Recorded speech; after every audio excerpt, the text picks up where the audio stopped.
We've watched 3 movies so far. 4 if you count the pilot. I feel like the title of this movie would be the worst nickname for a penis. So we're guessing The Predator. I think Commando, Predator 2 and Commando Swamp are Thing, much better nicknames for a penis than Swamp and Thing. Rats. Deadly Eyes. Deadly Eyes. I guess the fact that it's plural makes it a little unappealing. Deadly Eyes. Deadly Eyes. Producer John from behind the glass he's gesturing to us that it could be the balls.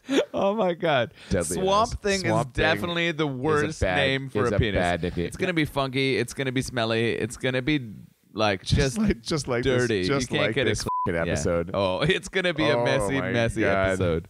Welcome to Bad Movies and Beer. I'm Cooper. And I'm Nolan. This is a podcast where we watch bad movies and share with you some of our thoughts and feelings while we drink some delicious craft beer.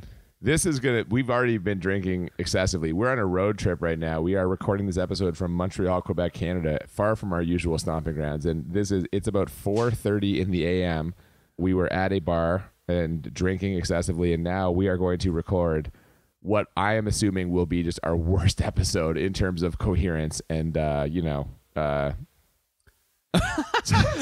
please start talking now. We hope that you stick with us throughout this. We think it still will be a fun time. We had a fun time maybe kind of watching Swamp Thing, and we'll get to that in a second. And we had a fun time last week when we watched Predator 2. Yeah, so if you haven't heard our Predator 2 episode, please feel free to go back and watch. A lot of positive feedback. I think it was better than our first episode of Commando. I think Predator 2 was not like the movie. The movie was terrible, but I think that compared to first episode 1, it was... It was a good podcast. Yeah, man. We definitely had some pretty nice, genuine reactions, and you could tell listening to that episode that we were getting increasingly intoxicated as it went on, and that led to some hopefully funny moments for you and for us, for sure. I hope so, too. If you enjoyed it, if you are tuning in for the first time and you enjoy this one, follow us on Twitter at the BMB podcast. Like, share, subscribe, tell a friend. Give us a rating wherever you get your podcast from. And we're going to talk about Swamp Thing today. 1982, directed by Wes Craven. Yeah, this was surprising. When we started watching this, I was like, whoa, Wes Craven. Nightmare on Elm Street? I was like, he's famous for having incredibly scary and well-known movies. I mean, he is a kind of considered a master of horror. I don't know if you would consider... Is this movie a horror movie? Is Swamp Thing a horror movie? No. Sci-fi? No. What the fuck is it then? Bad. It doesn't really fit in a genre. It plays like a really it's a sci-fi really movie. Bad horror movie. I mean, I feel like it's more I guess there's a lot of horror sound effects and music. Okay, hold on. In here, you know what? Maybe we begin the movie with they give us some words on the screen, a little crawl here, not really a crawl, but like some words. And this actually kind of leans kind of horror. I'm going to read this to you now. Not long ago, in the unexplored reaches of an unmapped swamp, the creative genius of one man collided with another's evil dream, and a monster was born. Too powerful to be destroyed, too intelligent to be captured, this being still pursues its savage dream. The best part about that whole thing is it's pursuing its savage dream, and we never, ever find out what that is. Whatever his dream is, I don't think it's savage. The Swamp Thing is very kind and like not at all monsterly. I mean, he looks like a monster, but he's like, yeah, taking care of nature, saving the people that he loves.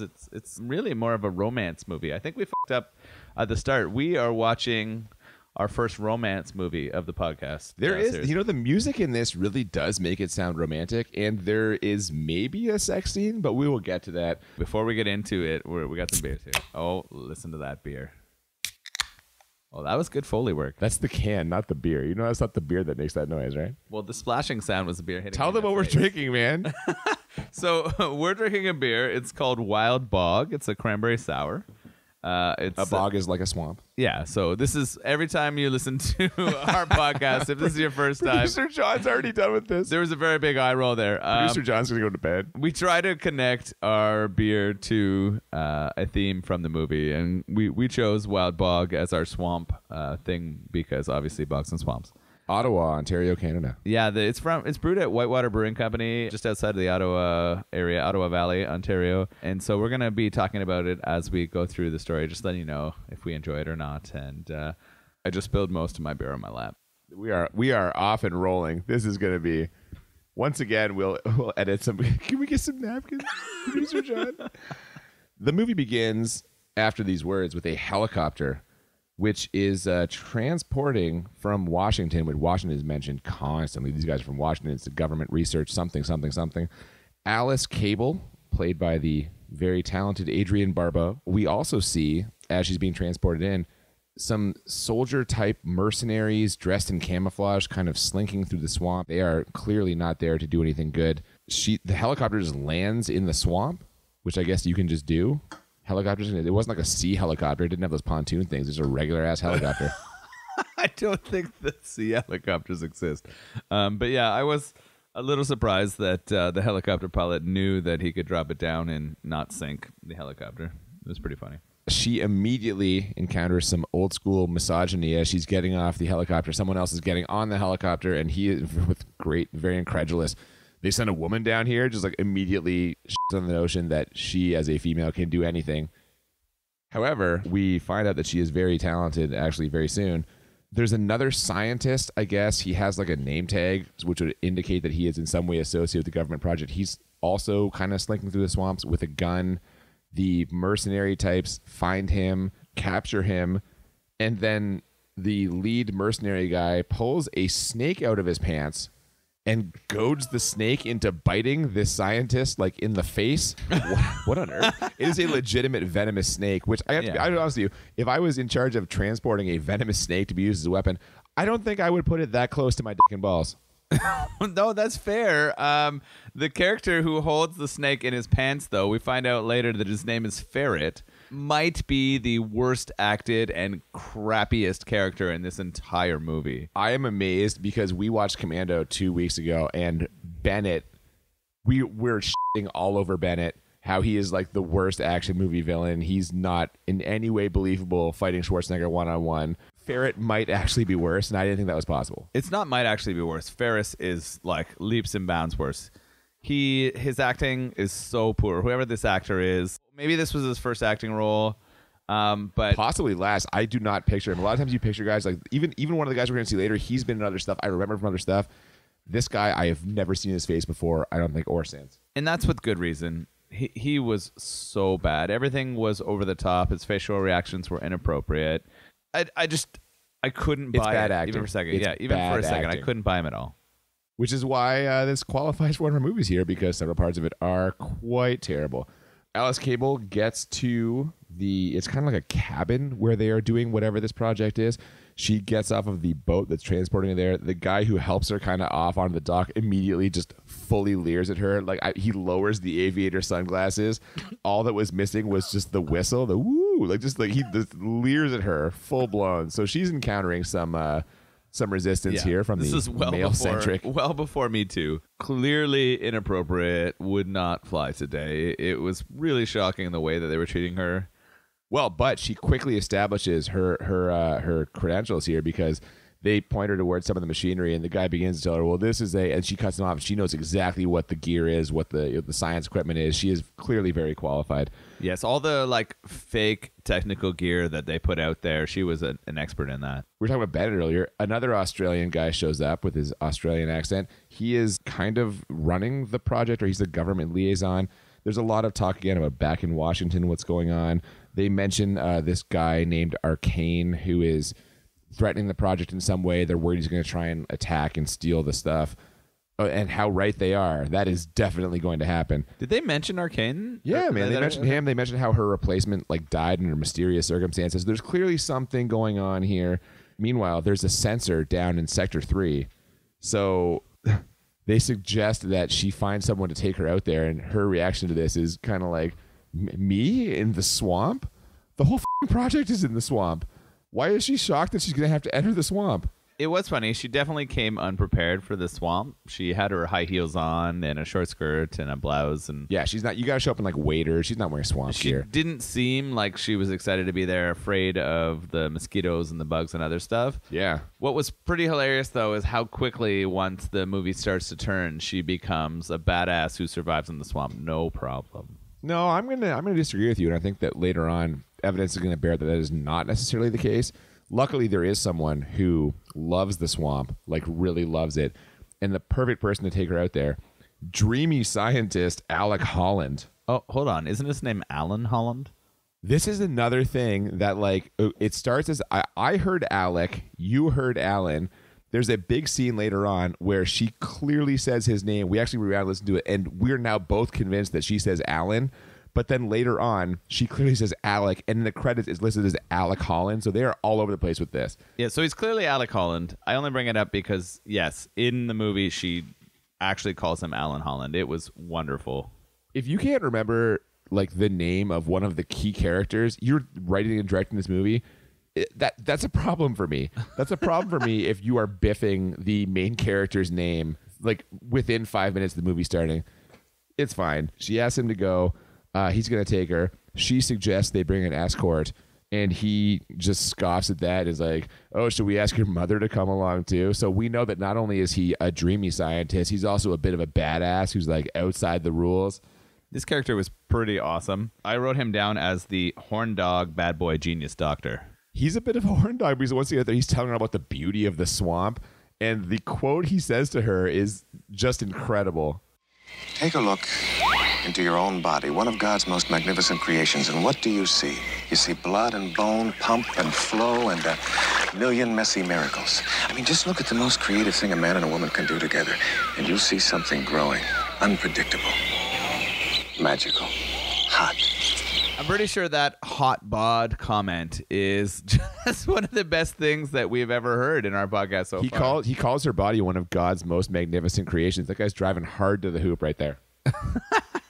It's hard to debate him at that time, but yeah, it's pretty ridiculous. So they find the sensor, though, in the midst of all this flirting. The sensor has clearly been tampered with, and they take it back to the lab or whatever, where she immediately gets reamed out. How dare she take him out there? They're trying to protect this scientist. He needs to be guarded at all times. The work he's doing is so important. They call her a broad. They call her a stupid broad, and the guy comments that a woman has no place around a guy like Dr. Alec Alan Holland. All of a sudden, while they're reaming her out for taking this, delicate flower of a scientist out into the swamp, and it was his idea, he's all gung-ho, we hear an explosion, and I'm like, oh, the fucking mercenaries, shit's popping off. No. Alec Holland's sister, Linda Holland, also a scientist, has discovered something incredible about the formula that he has been working on, the top secret formula. It creates an explosion if it, hits the ground or if it whatever. Yeah, I don't know how to. Yeah, it was kind of funny. It was hard to explain. There was this very bright neon green glowing goo that Alec had created, or Dr. Holland had created, and his sister was playing with and threw on the ground, and it was making sort of explosions in TNT, and they'd be like, "You found TNT." It was kind of really strange as we went on. One thing that didn't really sync well with me was that she just kept putting her hand in this strange stuff that was exploding, and nothing was happening to her. Yeah, considering that we just heard an explosion loud enough outside, she's kind of handling it in a very cavalier way. She doesn't seem too worried about it blowing her up. No, which is weird as we see what happens when it gets poured on other people very shortly, and we'll get to that. Yeah, before that happens, we get to see some world-class science gear, just some fantastic set design here. And he's explained to her that what he's trying to do is engineer a plant with an animal's instinct for survival. So he's got as far as a plant cell with an animal nucleus. Yeah, it's pretty interesting. He says in the year 2001, there's going to be 6.5 billion people on Earth, and we need to feed those people somehow. Early advocate of veganism? I don't know. Yeah. It's definitely got some environmental messages early. Alec Holland is super into this. He's getting a scientist boner talking about all the good stuff that's going to happen with this plant. thing. It's not just a scientist boner. It's an actual one because she's there. Oh, yeah. She kind of taunts him a little bit about, this is about as exciting as watching paint dry. And then he gets all grumpy, grouchy. Gets all moody. Yeah, Cable sort of bugs him, and then Holland definitely gets moody. He stomps off a little teenager tantrum, but we find out from his sisters that he's like his temper, like his father, the Nobel Prize winning scientist. Yes. You got a lot to live up to there. But then immediately after this sort of like grumpy, or in the middle of the grumpiness, what does he discover about the goo that's been thrown down onto the wood of the ground? Not only did it create a loud explosion, now plants are growing from the wooden boards where the stuff landed. It's unbelievable. This formula is causing rapid growth. He gets so excited, like more excited than I've ever seen a human before. The look on his face, he is just overflowing with excitement, and he yells at his sister, Linda! What? Get in here quick! As he is having his very first O-face of his life, he yells this out, calls for his sister. Oh, but first he plants one on Alice Cable. Yeah, during his first orgasm as a grown man, he decides to kiss. Linda, get in here and bring me some pants. My underwear. My pants are full of semen. Oh no. He kisses Linda Cable. And this comes Twice. He goes back for seconds. Well, it comes out of nowhere. He plants a very large kiss on her, and then she reciprocates in the second kiss. And you're like, she's known this guy for 5 minutes. yeah, like you took me on one tour of a dirty swamp, and now we're making out hard in front of your new wood. But on that tour, you just created new wood, and now we're goddamn kissing. Definitely did. But on that tour of the swamp, he convinced her of the beauty of the swamp, that her body is one of God's most magnificent creations. I mean, he's a smooth talker and super into what he's doing. I think that's very appealing. I guess he's pretty handsome too for the time. I don't know.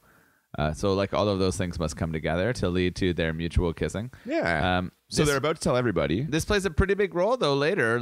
This is the blossoming of the love affair between the two of them. How fast they fall in love. They've been in love they've known each other for 5 minutes, and now they are madly in love. So they try to summon everyone else to tell them about this incredible discovery, and meanwhile, the mercenaries just attack. They're there, and they immediately try to grab Alice, and she just out of nowhere beats the shit out of two of them, picks up a gun from one of them, shoots a third one. She's just mowing these guys down, and then all of a sudden they kind of overwhelm her. Hold on. Okay. You're right. This is all happening. She is out of nowhere super skilled at martial fighting and shooting guns. But what takes her down? Oh yeah, that's so she tries to warn Alec that they're coming, tells him to watch out, and then a single karate chop, she crumples. It is terrible. This karate chop is terrible.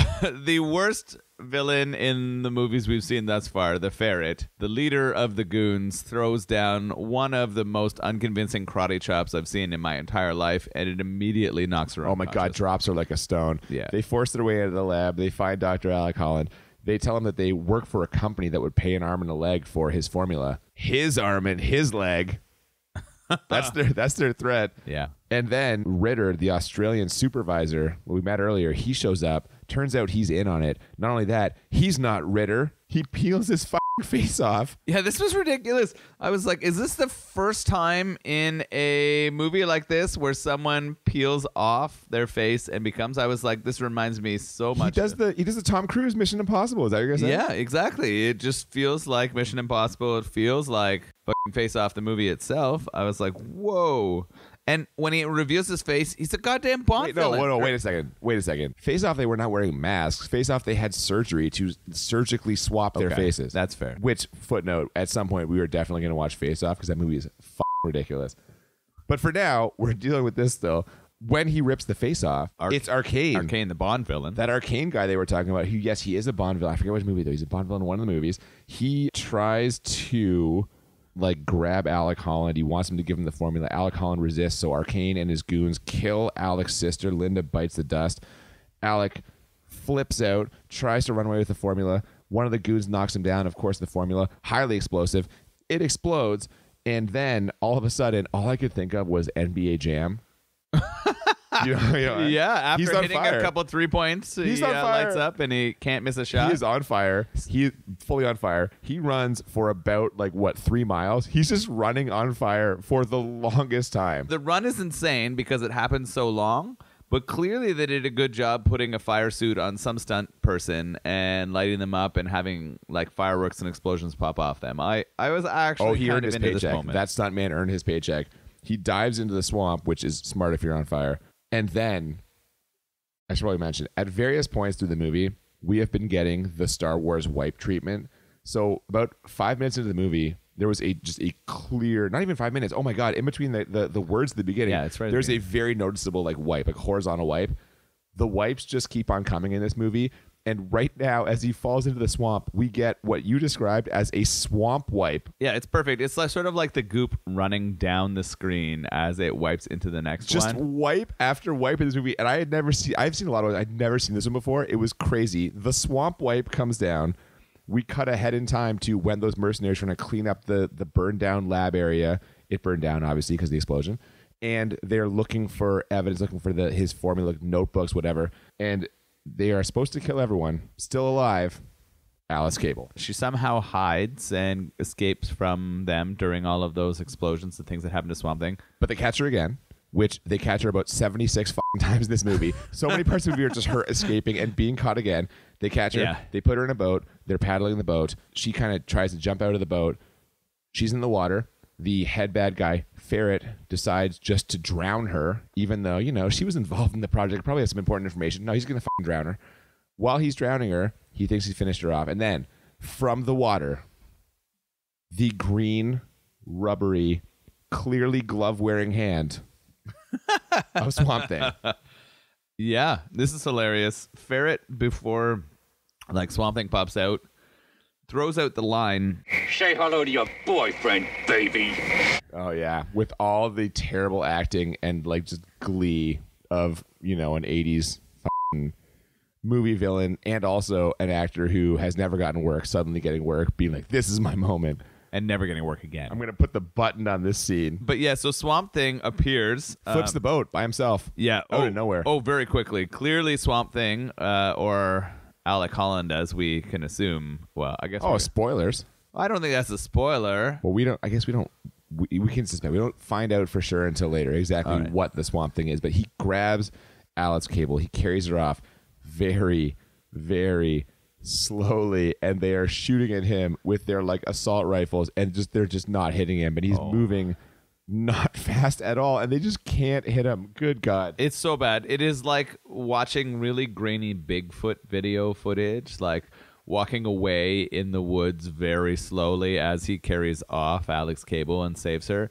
And they must have shot off several cartridges of rounds, and not even close. Not even close. It's so bad. He gets her to a safe area. He lays her down gently. As he does this, you can literally see the rubber suit this guy is wearing, folding and bending and separating from his skin. Oh, it's so bad. Not The good, seams on the suit are horrific. You can see his actual face through the makeup they've tried to apply to connect to his face. I don't know about you. I used to watch this show called Face Off. Have you ever seen Face Off? We're talking about the movie Face Off again? No, this is different. This is a television show. That movie where they wear those masks? No, this is a show where they go into competitions about movie makeup and prosthetics. I've never seen this. Oh, it's pretty awesome. It's where they have lots of people who've gone to school for this, and they go into a competition to see who's the best at it. The judges on that show would be horrified by this. I think the worst contestant ever on that show could have done a better job than the prosthetics that were on the Oh, my Swamp Thing. gosh. Their rating scale is from Swamp Thing to 10. I'm pretty sure it is. I think Swamp Thing is basically a fail in that show. If you do a Swamp Thing, you're eliminated immediately from the Face Off television. So he's now got her safe. He starts walking through these mercenaries, kind of taking them out one by one. But he doesn't really take any of them out. He just kind of he just throws them. He just picks these guys up and throws them. The head guy, Ferret, and the dumb guy, whose name is Bruno, he's established very early as just a complete dummy. They bail out. We end up in Arcane's lair, where he is very impressed by the formula. Alec Holland had talent, but then he says, talent only does what it can. Genius does what it must, which I think I got in a fortune cookie one time. I'm serious. That sounds right. He was an interesting, weird, villain. He seemed to be of a like Eastern European or European background for sure. He had some kind of accent we didn't understand. He had this huge house in the swamp. It's in the swamp. I don't know why. His house is literally in the swamp. I don't know. He had really. But this is the first but not last instance of a building appearing in the swamp out of nowhere. He had like a house full of very attractive younger women who were serving him, just amazed by his genius. And he keeps saying that he's a genius. Although I feel like a true genius would have realized that he did not grab all of the notebooks, because he's reading through the notebooks for this guy's formula, and when he gets to the sixth one, he realizes, oh, this isn't finished. There's one more. So how much of a genius is he really? He didn't collect the notebooks, to be fair. Like, it was all of his henchmen. And so he might have assumed based on that. He figured it out pretty quickly that his henchmen are dummies, and I feel like a genius would also be able to tell that the henchmen are dummies. I guess he probably knew that. I don't know. I think that's kind of a minor point. He's there. And then he gets word about the swamp thing. Oh. How does that happen? They just get a phone call. You'll never believe what happened. We've got a situation down here. Come down here and see. Meanwhile, Alice Cable has woken up. She is looking for help. She finds a phone booth in the middle of the swamp out of nowhere, because naturally there'd be a phone booth in the middle of a swamp, but the phone isn't working. Luckily, just about 20 feet past the phone booth, which she didn't notice for some reason, is a full gas station and garage just sitting there, middle of the swamp. And this is where we meet Jude. Yeah, this was really, really strange. So she comes across this garage, and the only person at the garage is probably like a 10-year-old boy. Unsupervised, completely unsupervised.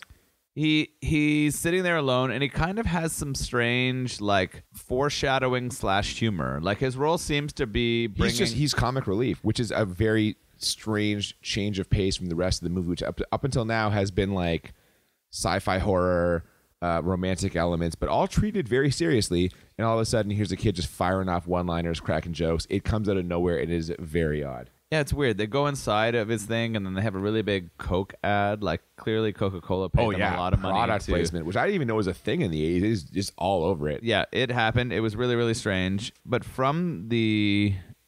so they're inside of this garage. She's got a phone. She calls for help. She calls Washington. And they put her through to Ritter, but unfortunately, Ritter is arcane. She tells him that she's got the last notebook, which is a huge mistake, and he immediately directs all his henchmen to come grab the notebook and her. She tries to shoot them with an old-timey gun that Jude had in the gas station.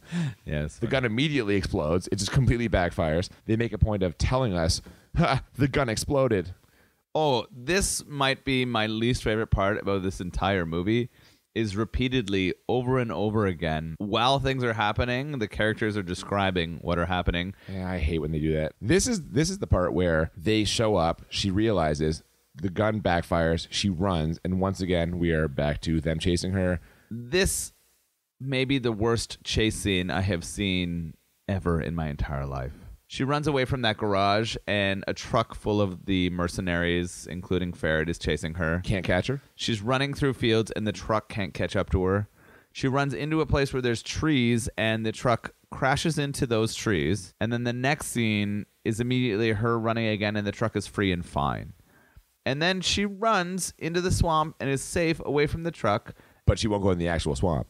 Not the water. I guess so. And then it cuts back, and she falls down in the middle of the road, and the truck is about to run her over. It is insanely baffling to sort of understand the decisions made to make this. Whoever choreographed this chase. Luckily, the chase ends because the Swamp Thing shows up, and he's ready to save her. They decide to run the Swamp Thing over. He just stops the Jeep with his bare hands by kind of grabbing the sides of it. Then he's like, God damn it. This is horrible. What does he do to the Jeep? He rips the roof off the Jeep, and then the roof just it just ascends, it just levitates. It is clear that they've attached a rope to the top of the roof of this and just rip it really hard, and it follows in the straight line of the rope. It's supposed to be him throwing it, but there's no arc. It just literally ascends up in a straight line. It is by far the worst effect in this movie. I maybe shouldn't say that. It's maybe not the worst effect. There's a lot of really bad effects. And then, he ends up just throwing them again. He just grabs the guys and throws them, which never actually stops or kills them. It just buys them some time. Then he turns to make sure she's okay. She's in the swamp, which if she had just run into the swamp in the first place, they never could have caught her, but she avoided the swamp. Now she's just fucking in it. He tries to, he's staring at her like longingly, and she's just sees this monster. She shoos him away. Meanwhile, this part's important. He's coming to her. He's saved her. He's fought off all of the other guys, and then he goes to like communicate with her, and she shoos him away like a dog. She seriously says, "Shoo." That's true. Yeah. When I said she shoos him away, I was not using that as an expression. She literally shoos him away as you would a dog. And he looks sad, and he sort of starts moping away. Very slowly. We get the Bigfoot shot again of him like lumbering through the woods. And then Jude shows up, fires off a couple of classic Jude zingers, and suggests they go find her some clean clothes because she's been in the swamp. It's really weird. Why is this small child alone at a gas station, alone in a swamp, and taking an adult woman to go put some clean clothes on? Which, as we will see, he just has women's clothes in her exact size in his weird swamp gas station convenience store where they have everything. He actually says that he's going to take her to like a hut, like a different place, and then they have those things for her. And it's baffling. We cut back to Arcane in his swamp mansion. I love when movies do this. They work the title in, and this feels a little bit forced, but he's, we must find this swamp thing. His theory is if you find the girl, they will find the beast. Yeah, that becomes their plan, right? If we can get Cable, we know that we're gonna find this swamp thing. You know where Cable is? We find her right away. She's on a lovely gondola ride with Jude. She's sitting on one of those boats, and he's just like gently paddling her. There's flowers on the boat. It's literally set up like a romantic ride through like Venice, Italy. It's just in the middle of the swamp. It's so creepy. Again, where are this child's parents? Why is he boating around this weird older woman? Why are they still in the swamp and not going to get the government's help with this entire situation? And this is where we learn, because he says to her, he's like, don't you have someone to call? And that's where we learn that she has no one to call. Because, she's lonely. That's what we find out from this scene. That's the whole point of the scene, is letting us know she's lonely. Now, is she lonely enough to fuck the swamp thing? What are you talking about? Maybe she is. We're going to find out in a couple of minutes. Oh, my God. She has no one to call. There's no way that she has sex with a swamp thing. We're going to debate this. It might happen.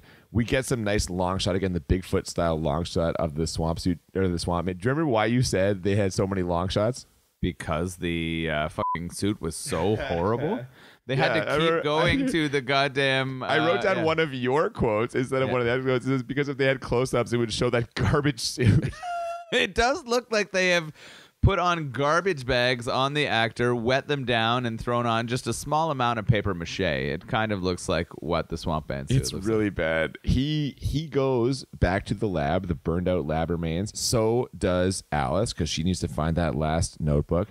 The swamp thing is looking around the ruins of his lab. He finds a locket that has a picture of him and his sister in it. The whole thing makes him very emotional. So naturally, this is the perfect time to try to do some experimentation. He starts picking up like test tubes and stuff and trying to go back to his old life as a scientist. But there's a small problem, which is that he's a monster. So everything he touched just breaks. He throws another tantrum. He screams in anguish. He's a tortured beast.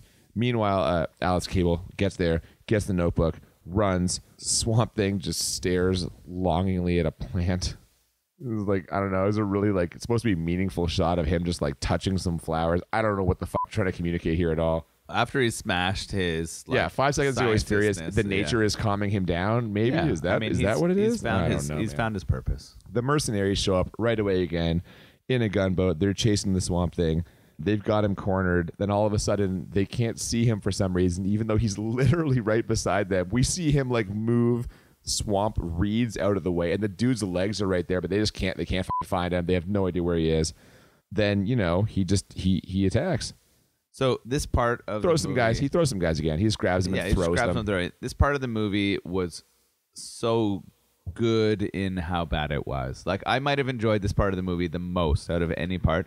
This sort of weird chase scene where the Swamp Thing is protecting Cable by fighting off all these mercenaries, and the mercenaries are sending several sort of airboats or swamp boats at him. But all of these mercenaries are coming after Swamp Thing, and it's insane the series of events that take place. Yes. Okay, so let's break this down one by one. First, he throws those dudes, which he's already tried and does not stop anybody. They all Then- get back in the boat. They do. survive the throws. A different boat tries to run him over. He flips it. As he flips it, two guys get launched out of the boat, and they are doing like a perfect stuntman like flip out of the boat. As they are doing this, they are yelling shit. But as they are yelling shit, you can hear It's you can so good. clearly hear Yes. two voices. Yeah. One of the guys is already underwater. Yes, they clearly put There's the two shit guys. in afterwards. One's It's so good. underwater. You still hear two voices. Horrible editing. There's other guys circling him. They are throwing grenades from moving boats with a shocking level of accuracy. Normally, these guys can't hit shit. They couldn't shoot him with bullets when he was fucking walking at like 1 mile an hour. Now they're throwing grenades and they're like right beside him. I was laughing maniacally at this because the one shot kept going back to a guy throwing a grenade. He didn't use anybody. It was all just arm, like, and shoulder, not moving, chucks it. Getting and, it like, within 3 feet of yeah, every time. And like every clockwork. time it'd be an explosion that throws the swamp man like 10 feet in front of him. Exact same shot, like over and Yep. over and over. And they've got again. him. They have got him dead to rights, but then all of a sudden he's missing again. They can't find him anymore. And then he's right on top of them. You can't find him, so you assume he must be underwater. He like comes from above and lands in one of the boats. Of course, throws some guys off again. Then he's driving the boat at the grenade guy, who all of a sudden inexplicably loses all his accuracy, can't hit him with the grenade. So they jump out of their boat. Swamp Thing jumps out of his boat. The boat is traveling at about like 10 miles an hour. It hits the other boat.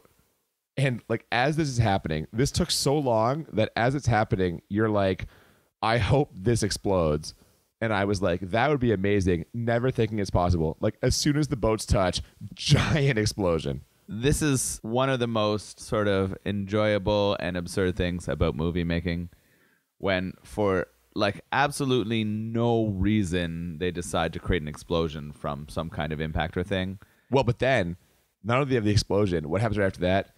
An explosion wipe. They wipe to the next scene with like an explosion bubble. We're so deep in the wipe bench at this point now. We've seen 9 different kinds of wipes in this fucking movie. It's unbelievable. We wipe back to Arcane at his swamp mansion, where he just starts verbally the Swamp Thing.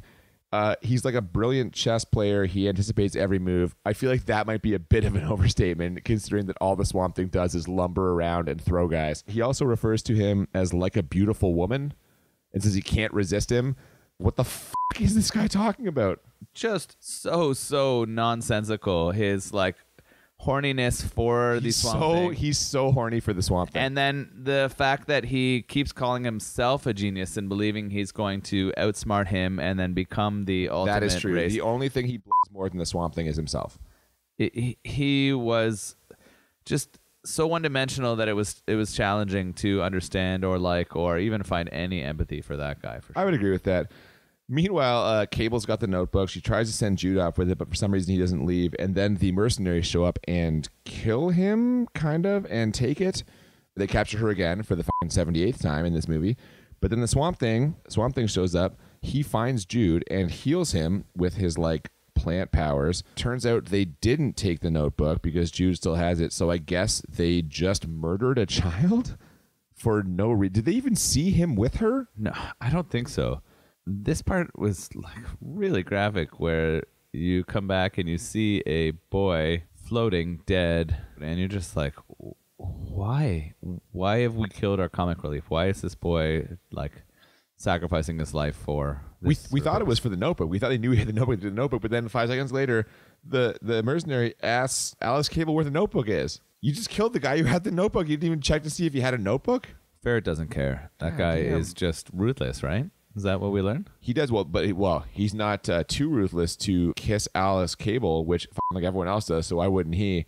But unlike with Dreamy Scientist, she resists, knees him in the balls, and runs. So once again, they are chasing her. Once again, they catch her, but then the Swamp Thing catches him. He tries to fight the Swamp Thing, chops his arm off with the machete, but the Swamp Thing crushes his head. This is gruesome. Blood everywhere. Like Game of Thrones. He crushes his head. The dude's dead. Alice Cable faints, and when she wakes up, she is literally just lying on the Swamp Thing. This is the most artsy scene in the entire movie. The romance is thick. Oh, it's so good. You have Thick the music. easy there. You all right? You've got the smoke rolling in. It's true. And she wakes up, just like looks up and smiles, and there's a flower, and she's laying on the Swamp Thing's chest. And then he tells her how much beauty there is in the swamp, and that's when she realizes, while he's telling her that, his lips are moving completely independently of the rubber mask. Like there's no realism here at all. And then she says to him, we think she realizes, but then she says, Alan? Yeah, this is where she says Alan, and we're like, his name is Alec. What are you doing? We rewinded and listened to this twice, and we swear that she says Alan. Alan? Which you had been saying that his name was Alan. I thought it was Alec, and this is the point where I was like, all right, you were right. His name's Alan. My bad. No, his name's actually Alec. She just goofs the line in like a close-up shot. The clearest anyone said his name in this whole movie. I don't know what's happening.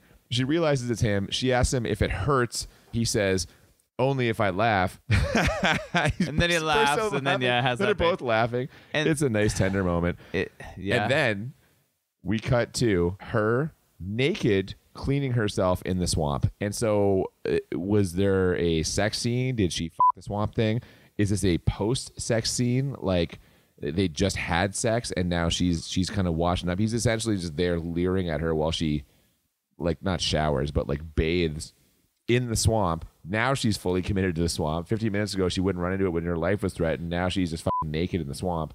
I mean, I guess after you fuck a Swamp Thing, you're just going to go all in, right? Is that what's happening? It was once the swamp has been inside you, why not be inside the swamp? Yeah, I think that's sort of that's the second tagline for this movie, right? Isn't that the alternative? What we see on the back, it's kind of implied that they do have sex, and it's really, really weird. I still don't think that that's the case. I think that she's. Then why is she naked? She just got fresh clothes from Jude.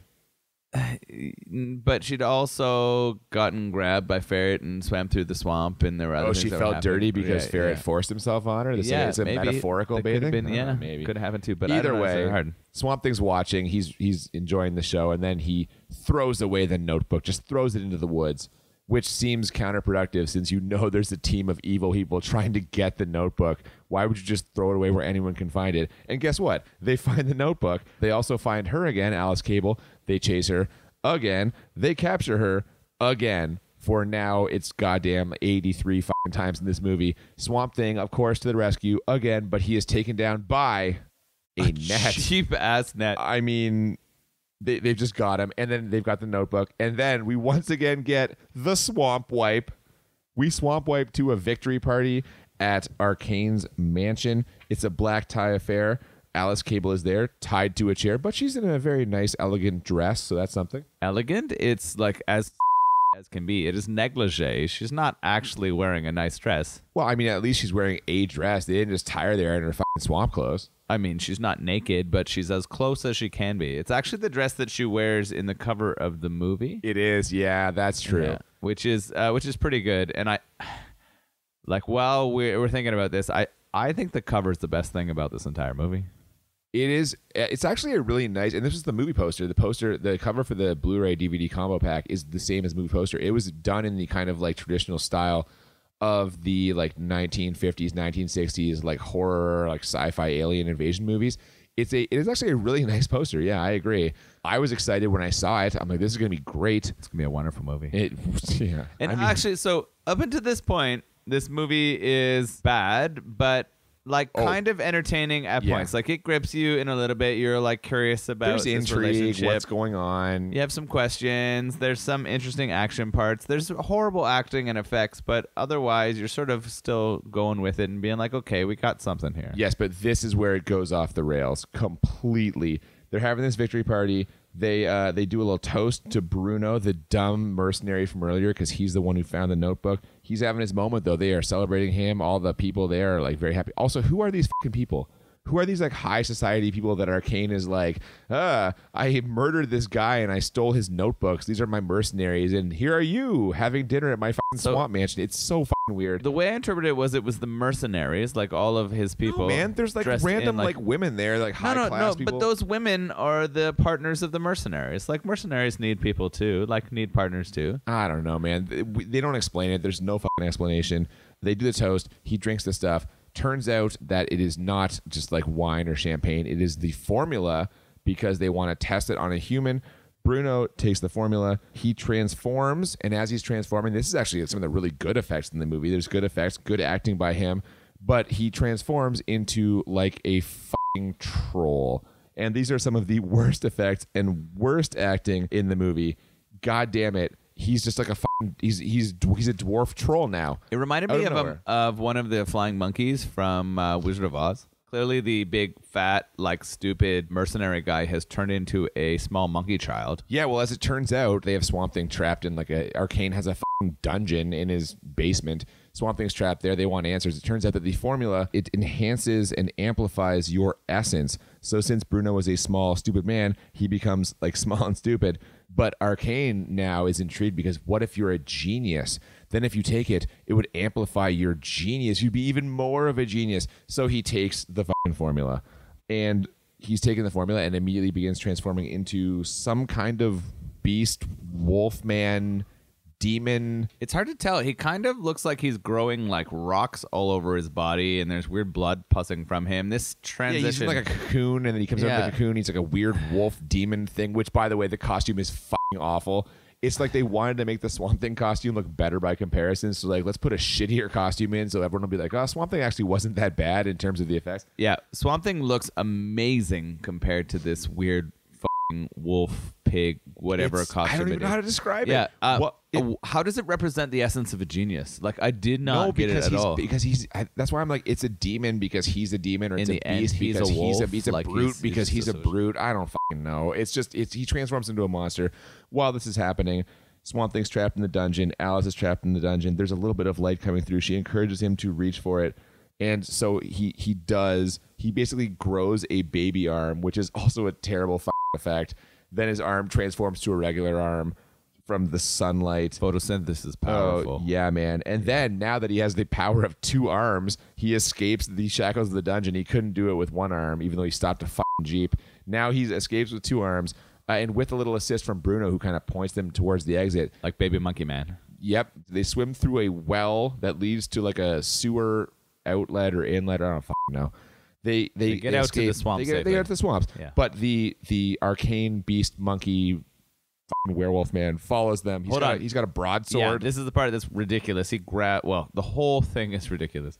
But he grabs a like two-handed claymore or broadsword off of his wall and drags it on this chase. And he swims with it through a fucking underground well. This is the point. In my notes, it literally says, this movie has gone off the fucking rails. I don't know what's happening. We've got a monster fight. The beast thing, Arcane, is fighting Swamp Thing. While this is happening, he takes his broadsword. He cuts Alice Cable in the heart.